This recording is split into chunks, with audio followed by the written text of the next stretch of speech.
Georgie, are you okay, man? Are you still like? No, I'm not okay with saying you do that. Well, I mean, that's a good thing. Okay, guys, let me get through this.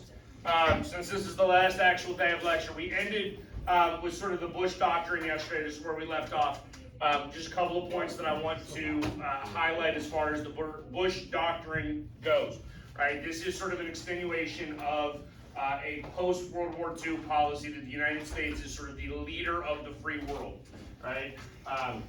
This is one of those things that you actually hear in politics today because Donald Trump is very nationalistic. Good morning, Chargers. Please pardon the interruption. Seniors, this is a reminder that today is the last day to request exemptions. Last business day where you can talk to teachers, answer questions, clear cafeteria fines. You will have until tomorrow at midnight to enter any requests, but today you need to make sure those cafeteria fines are cleared. Go to your AP's office with questions and verify that you can request your exemptions the day that you see the request open, if that's something that you want to do. Make sure they are done before you leave today. You have until midnight tomorrow. Do not forget there will be no extension. We're going to keep going because she's driving on. So listen, the Bush doctrine also deals, it claims to deal with freedom versus extremism, but a couple of key points here that I want to cover. One, the Bush doctrine allows for something called preemptive attack. Okay? This is actually new to American foreign policy and generally something that we do not approve of. That means that if the United States believe that terrorists will attack the United States eventually, then the United States may attack first. Okay? That gets slightly problematic, and you'll learn about this in more detail next year in government when we go over foreign policy in more detail, right? But you have to make assumptions in pertaining to foreign policy or dealing with foreign policy because you have to sort of speculate as to how foreign actors are going to act, like what they're going to actually do in situations. Allowing for preemptive strikes is basically saying that I'm allowed to be the aggressor and I'm allowed to attack somebody before I actually have the justification for it because I believe that their future behavior will justify it. Right? Okay? Not a great idea here. Alright? During the Bush administration, we did have Hurricane Katrina, which was a massive hurricane that hit New Orleans, Louisiana, Gulf Coast.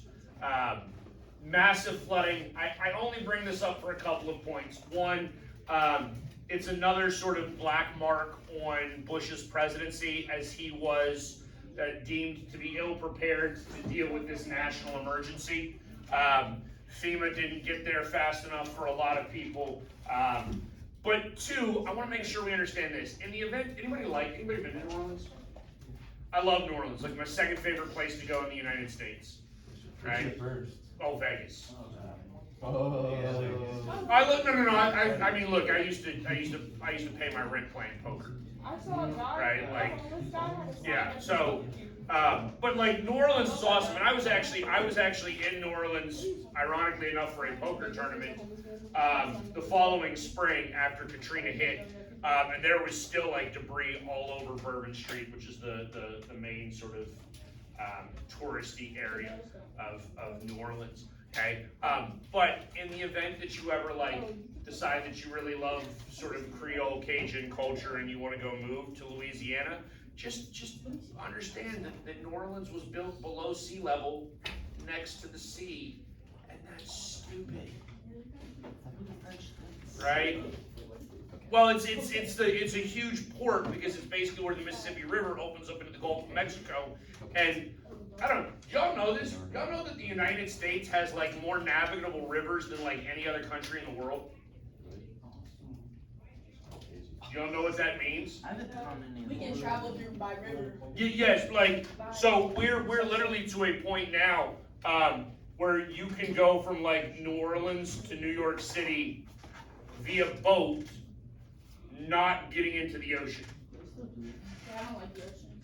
Right? No, they don't really do that, but you could if you wanted to. Okay. Toward the end of the Bush administration, we begin to enter into a policy or a period of U.S. history that we're going to refer to as the Great Recession. Okay?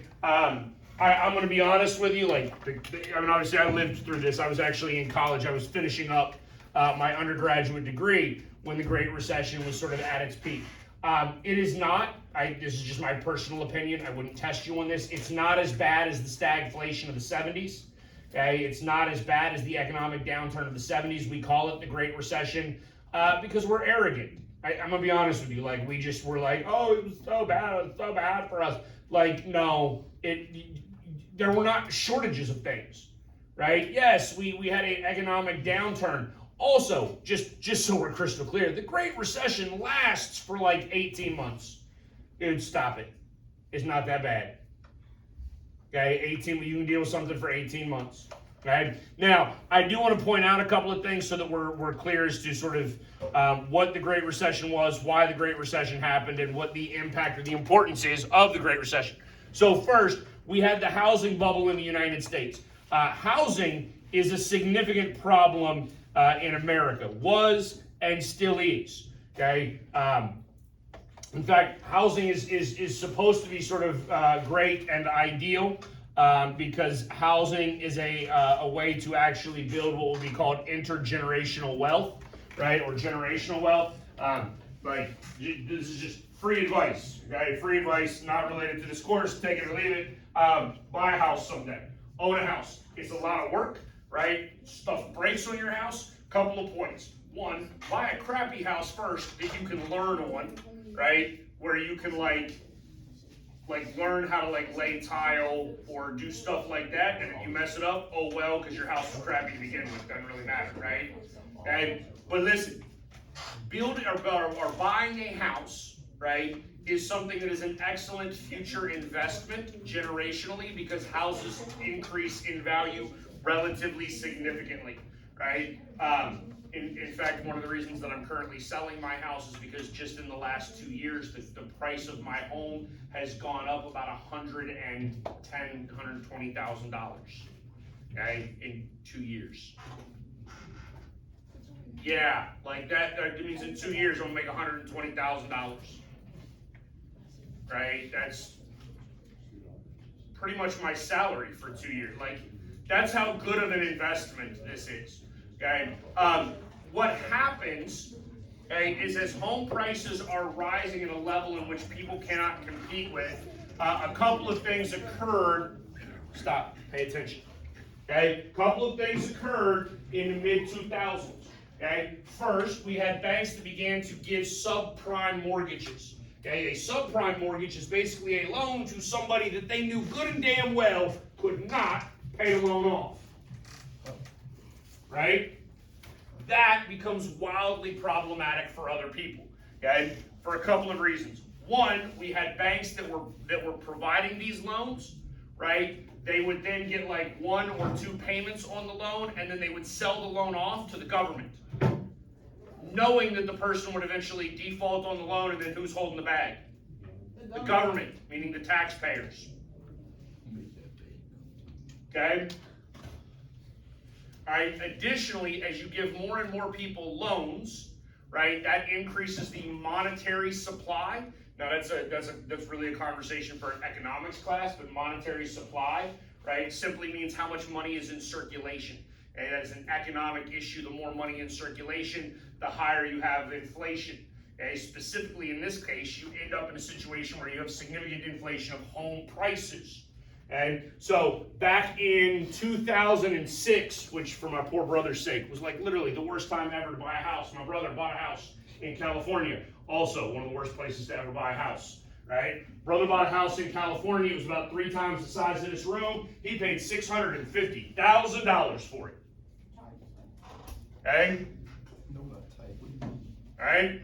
And then, okay, and by the way, because he couldn't afford a house of that nature, right? Well, I mean, he should be able to afford a house of that nature. Couldn't afford a house of that price, right? He was paying what was called an interest-only mortgage, right? Meaning he was not even paying down his actual loan. He was only paying the interest on his loan with the belief that the property value would continue to rise. He could hold on to the house for 3 or 4 years while paying interest only, then sell the house, and then take the profit from the sale of the home and use that as a down payment and then actually like be able to afford a house. it was a huge gamble. And then 08 hit and the housing bubble burst and his $650,000 house all of a sudden became worth $300,000. Except he's on the hook for a $650,000 loan, but if he sold his house, he can only get $300,000 for it. Okay, that means he would owe a bank $350,000 that man did not have. Okay, home prices were driven up significantly, exorbitantly, unnecessarily because too many people were getting too many loans. Okay, especially people that shouldn't have qualified for a loan in the first place. All right, that caused, in a bubble, we use that term in economics all the time. A bubble is just something that gets bigger and bigger and bigger until it pops. The popping is the sort of resetting of the market, right? And so the home values went up and up and up and up, and it popped, and then it reset. Okay. After this event, the U.S. government also, the Fed engaged in something called quantitative easing, right? Which is basically an economic tool. It's not a tool, it is voodoo economics, right? Meaning that it is an economic policy aimed at like manipulating the market for short-term outcome gains. Okay, so quantitative easing is where the Fed, right, and central banks throughout the world basically buy up government securities and bonds and they flood the market with more money. Okay, that was done to try to offset the bursting of the bubble and the decrease of the economy as a result. Okay, now a lot of this happens, not all of it, but a lot of it happens because we talked about this after the Great Depression, right? I told you that arguably, in my opinion, the single greatest piece of legislation, not an amendment, not something like that, but the single greatest piece of legislation ever passed in American history was the Glass-Steagall Act that actually regulated and fixed banking in the United States. So if you put your money in a bank, you are relatively secure in knowing that that money is still there. Yes? Lovely. In the 90s, we repealed Glass-Steagall. Okay, we were like, oh, we don't need this anymore because for 60 years, everything's been good. Yeah, it's been good because it was in place. Okay? And so instead, we have banks that now engage in behaviors that cause the banks to lose all their money. Right?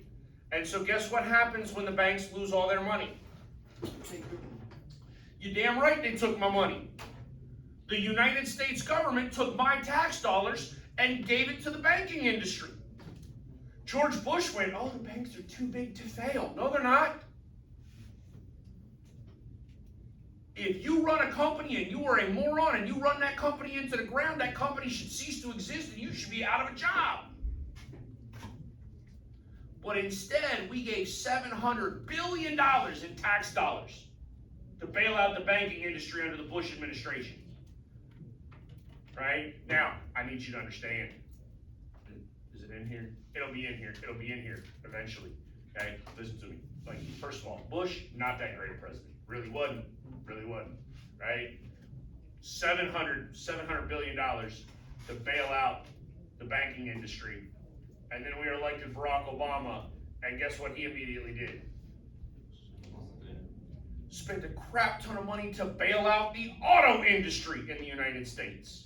Again, using taxpayer funds for private or publicly traded companies that are just poorly run. We are subsidizing stupidity in America. I need you to understand that. This is why I'm a teacher. You understand that? I am a teacher because I'm trying to fix stupid in America. And Twitter is kicking my ass. Alright? During the Bush administration, we fought two wars, both in Iraq and Afghanistan as part of the war on terror. And some of the basis for the war in Iraq was actually the belief or the intelligence briefings that said Saddam Hussein had restarted his weapons of mass destruction programs. Right? He was basically making chemical weapons again. And out of curiosity, did Saddam Hussein ever have chemical weapons? Yes, we know that for a fact, right? Because he used them, right, back in the 20th century. Okay? Did he restart his chemical warfare department right before the United States invaded in 2003? It's really hard to say. Okay, here's what I need you to understand, and I'm not trying to be a Bush apologist. Honestly, I don't think we should have gone into Iraq again. My personal opinion. All right, just a personal opinion. I don't think we should have gone in, even if Saddam Hussein had restarted his weapon of mass destruction policy. Here are the facts of the issue, though. Okay, there was a German UN inspector, and I forget the dude's name, who basically was living in Iraq full time. Right, and was working for the United Nations and was basically supposed to be given free rein to go and inspect all of the military facilities of the Iraqi government in order to ensure that Iraq was not engaged in this behavior again. The Iraqi government kicked that dude out of the country. Right? I'm sorry, you don't kick out the inspector unless you're about to do some shady stuff. Okay? Like, I think that's a safe, rational assumption, right? When we talk about the idea of rationality within foreign policy, you have to think that people behave rationally, right? Why else would you kick out the inspector unless you were about to do some shady stuff? Yes? Okay? I don't know. Did we ever find evidence of chemical weapons again in Iraq? Maybe. There was some trace evidence of like a mobile chemical weapons lab that was on like the border of Iraq and Syria, which honestly could have meant that it was Syrian, because we're not going to talk about Syria, but that what is that dude's name? Bashir? Yeah, he's a crazy person too. Okay, in Afghanistan, we're fighting the Taliban. And I put her picture up there. She actually was like shot in the face by the Pakistani Taliban, not the Afghan Taliban.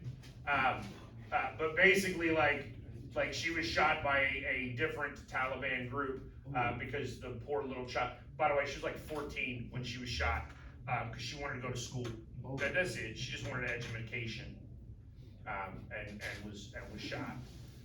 She's actually now the youngest Nobel laureate in like world history.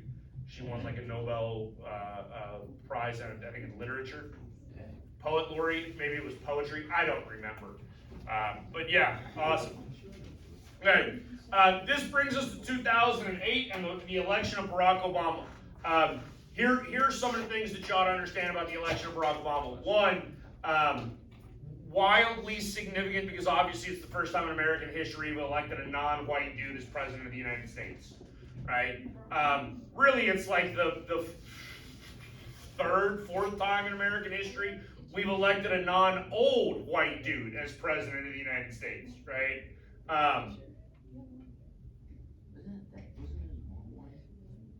Obama? Obama's half white, yes. I believe mom is white and dad, I think dad was like actually like an immigrant. I think dad was from Kenya. I think that's part of the reason why Donald Trump claims that Barack Obama was from Kenya. And you do need to understand that Barack Obama did spend some of his youth, I believe, in the Philippines, right? I mean, he lived outside of the United States in his youth for some period of time, which it shouldn't strike anybody as that odd if you have a parent who is an immigrant. Because obviously you have sort of competing nationalities and you have somebody who's sort of a global traveler in the first place. That being said, Obama was born in Hawaii. Don't pay no mind to like the birther conspiracy theories that he was some sort of Kenyan Muslim activist. Is the dude Muslim? I have no idea. I don't really care. I will tell you this: he is one of like only two presidents in American history, not to sort of declare an official church in Washington, D.C., right? Most presidents have an official church that they will go to from time to time in D.C. whenever they have like a free moment. Barack Obama did not. He did not attend religious services. Okay. That being said, neither did Donald Trump. He's the other one. So, all right, whatever. All right. So don't like get your hair in a tizzy over one if you're not gonna get your hair in a tizzy over the other. You understand what I'm saying? All right, lovely. The election of Obama is significant. We do see strong minority and increased voter turnout amongst the youth. Okay, this is actually a good thing because for a long time, the only people that voted in this country were old white folk. And so Barack Obama is going to change that. We've actually seen now, so if we go back to like 2000, let's go back to like 2000, right? Voter turnout in the presidential election in 2000 was somewhere around like 54%. Okay? That means that barely over half of the people eligible to vote in 2000 voted, right?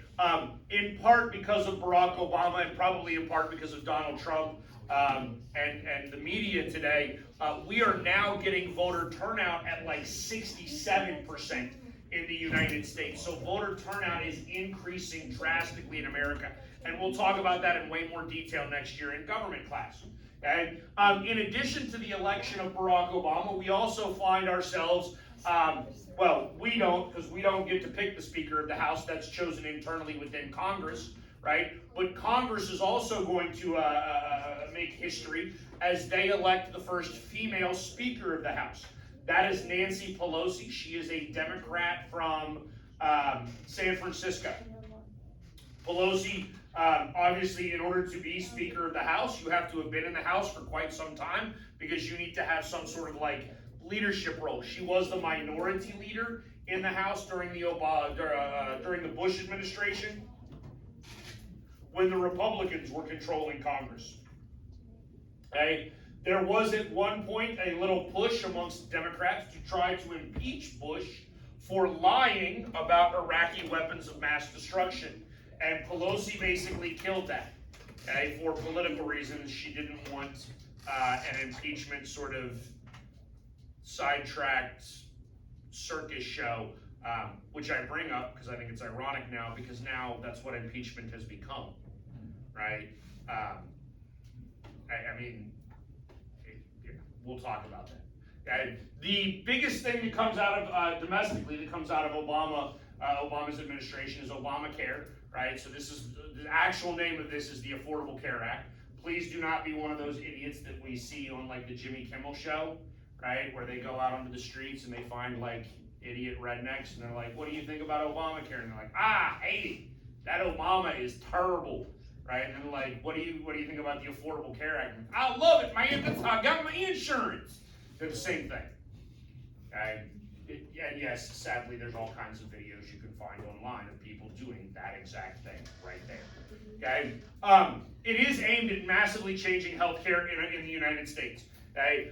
It is a step toward more socialized healthcare. I do need you to understand that a significant number of industrialized nations, right, meaning progressive, wealthier nations, most of them have some sort of socialized healthcare policy within their country, which basically means that healthcare is run through the government. Okay? I will tell you right now that if you run healthcare through the government, it will be mildly less efficient, maybe drastically less efficient, depending on how bad your government sucks. Okay? If you don't believe me, look no further than the VA, right? VA healthcare is not very good in the United States. I don't want to say it's not very good. It's not very efficient in the United States. Okay? It's backlogged. It's underfunded.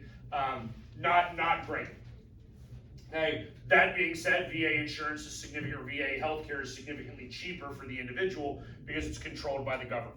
Okay? You can fall on either side of the political spectrum, or I mean, this is just sort of an opinion as to whether or not you think that healthcare should be an openly traded commodity, or whether you think sort of healthcare should be a government-provided commodity. Obamacare moves it more toward a government-provided commodity, but it is not socialized healthcare in the United States. Okay? It does do a couple of things. It increases health insurance for a number of Americans. I believe 15 to 20 million Americans are able to gain health insurance as a result of Obamacare, because it puts a bunch of provisions in place where you cannot be denied coverage for like a pre-existing condition. Right? If you are diabetic, for instance, and you don't have health care, right, and you try to buy health insurance on an open market, a lot of healthcare companies will refuse to cover you because diabetes is very, very expensive, right? You have to require insulin all the time, which is a very expensive medication. I mean, it shouldn't be, but it is, right? And then if you're unaware, diabetics actually typically have like circulatory problems as well. Sometimes later on in life can result in like the loss of like feet and things like that because of poor circulation and other health issues that are related to their diabetes and attempting to control their diabetes, right? So if you are a health insurance corporation, right, what is the primary purpose of an insurance corporation? To make money. To make money. It's a corporation, same as any other, right? So they're not in the job of making people well, they're in the job of making money, all right? Obamacare is going to try to offset some of that so that insurance companies can't be quite as predatory, right? So like for instance, one of the provisions within Obamacare, in the event that I ever get pregnant, I'm now covered. Yep. I'm covered for pregnancy. Oh, you? Me! Yeah, me. Time? Yeah, just in case. You never know. You never know. I mean, we do. No, we know. Scientifically, we know. Right? But if you're unaware, and gentlemen, you probably are, ladies, you are probably not unaware, right? Women require more health care than men do. Right? Women need to see doctors more regularly, right? Obviously, if you don't know, gentlemen, because again, you probably don't, ladies, you probably don't know yet either because you've not had a child, right? But like, having a child costs 40K. dude, okay, for my third baby, just the anesthesia was $38,000. Whoa. Just the anesthesia was $38,000. Looks like we're having water birth. That's free. No, here's the thing, and we'll cover this in more. One, nothing is free in America. Okay. Two, we'll cover this in more detail next year. But the reality is, the healthcare system in the United States is incredibly flawed.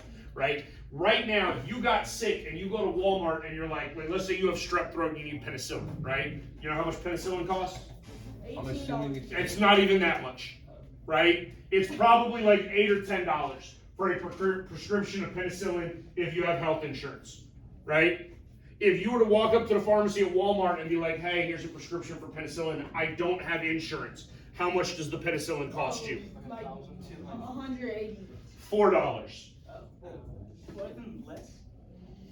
That's the problem. That is one of many problems with the American healthcare. Tyler is so confused right now because I see him on his face. Like, how can it be less? How can it be less? This does not make sense. I'm paying an insurance premium and I pay more for my medication? Yes. Because basically the pharmaceutical corporation and the insurance corporation are colluding together to screw the rest of us so that they can get richer. But some medicine like is actually more. Some medicines are, Yeah. right? There's sometimes having health insurance decreases your costs, sometimes having health insurance increases your costs. Okay? As it pertains to very specific things. Okay, but we'll get into healthcare in depth next year, right? Initially, Obamacare was actually unpopular for a variety of reasons. One, Obamacare actually had an insurance mandate on it, meaning that if you did not have health insurance, you had to pay more in taxes. The U.S. government told you you have to buy something, whether you want it or not. Right? Because here's the thing, just so you understand, I went like 10 years of my life without, no, not 10. I went like 7 years of my life without health insurance. Right? Why did I do that? Because I was just out of the Marine Corps and I was young and I was healthy and I don't go see doctors because even now that I have health insurance, I can't afford to see a doctor. What's up? In the military, you get free health insurance. While you're in the military, Yeah, yes. yeah. Yeah, that's That's how most jobs are, right? They give you like. no. Don't you get like healthcare when you're? a teacher? Okay, I pay $300 a paycheck for my health care. And it would be more if you weren't a teacher, or. Well, okay, so here's the thing. The $300 that I pay covers me, my wife, and my 3 kids. Yeah. Okay, so I pay significantly more because my wife is on my coverage, and then I pay more because my kids are on my coverage, right? Interestingly enough, like if my wife got a job teaching again, right, and so I had my individual, like let's just pretend I don't have kids for a second, right? So my individual coverage is like $50, right? Me and my wife is like $130 or whatever. okay, a paycheck, okay? And I'm making the numbers up just to illustrate this for you. If my wife gets a job back in the district and she starts teaching again, I pay 50 for myself, she pays 50 for herself. So it's 100 combined versus 130 if I'm paying for her, right? Because just the way insurance works is all very complex, okay? But no, pretty much everywhere in America outside the military, it's standardized healthcare, right? I mean, it's socialist healthcare. It's government funded healthcare. Like, I mean, that's one of the great things in the military because I mean, there was a time in my Marine Corps career where I ended up, I wasn't really hospitalized, but I had to stay in the clinic for like 8 hours and get multiple IVs because I was like so terribly dehydrated and possibly dying.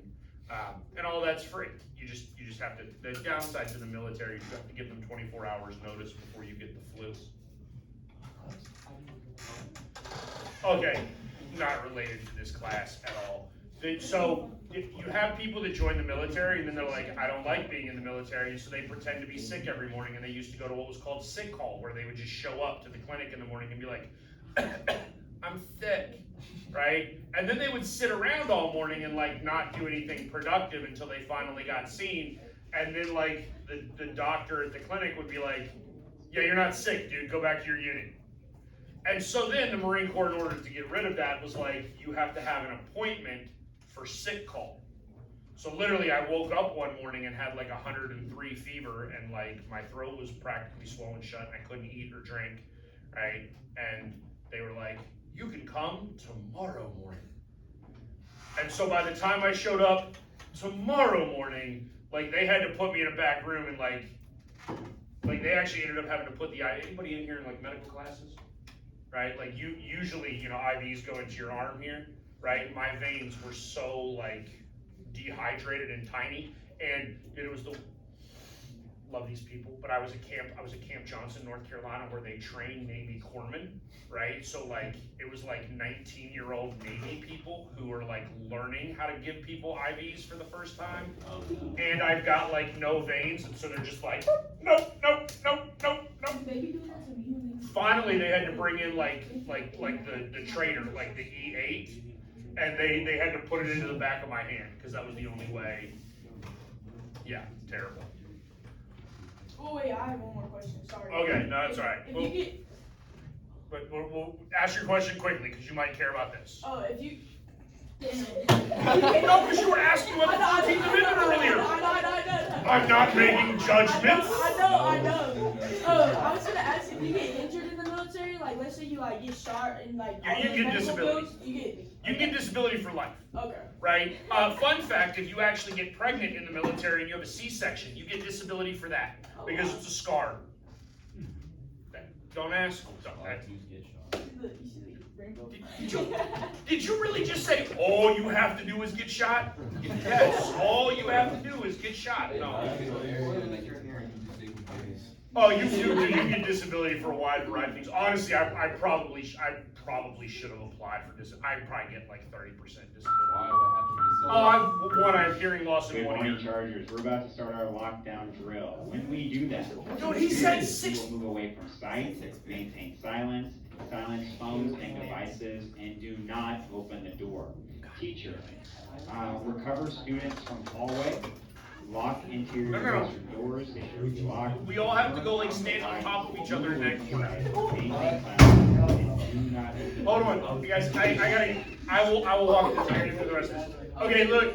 During the Obama administration, the Supreme Court does pass legislation legalizing gay marriage or recognizing gay marriage. I do want to make sure you understand, look, this is 2004. In 2004, the majority of Americans disapproved of gay marriage. Okay, even as the case happens, right?